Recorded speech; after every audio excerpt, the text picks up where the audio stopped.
2 months after the India-Pakistan partition, Kashmir remained independent. What is the Kashmir conflict all about?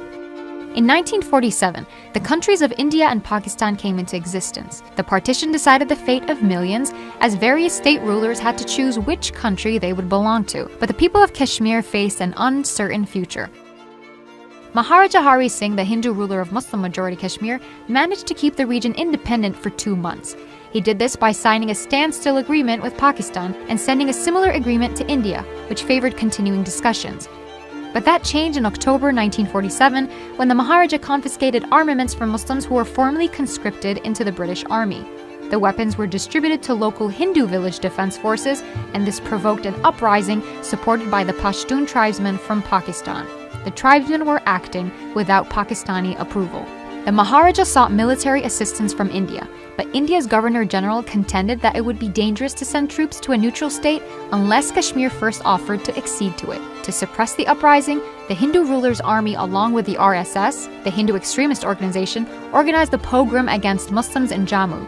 There is a dispute over the number of Muslims that were massacred and could be anywhere between 20,000 to over 100,000. This massacre was part of a widespread violence in the subcontinent in which reportedly over 20,000 Hindus and Sikhs were also killed.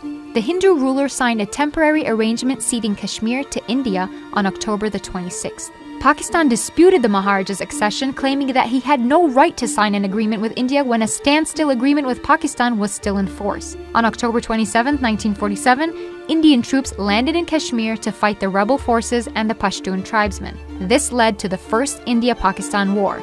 During the war, India's then Prime Minister, Jawaharlal Nehru, promised a referendum.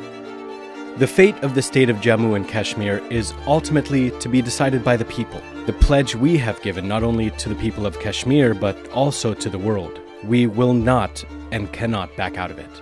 A little over 2 months later, India referred the dispute to the United Nations. A resolution was passed on August 13, 1948, asking both nations to withdraw their forces.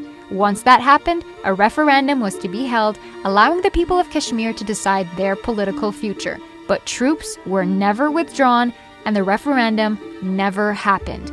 On January 1, 1949, a ceasefire was agreed upon, and Kashmir became a disputed territory. The ceasefire line became the de facto border, splitting Kashmir in two.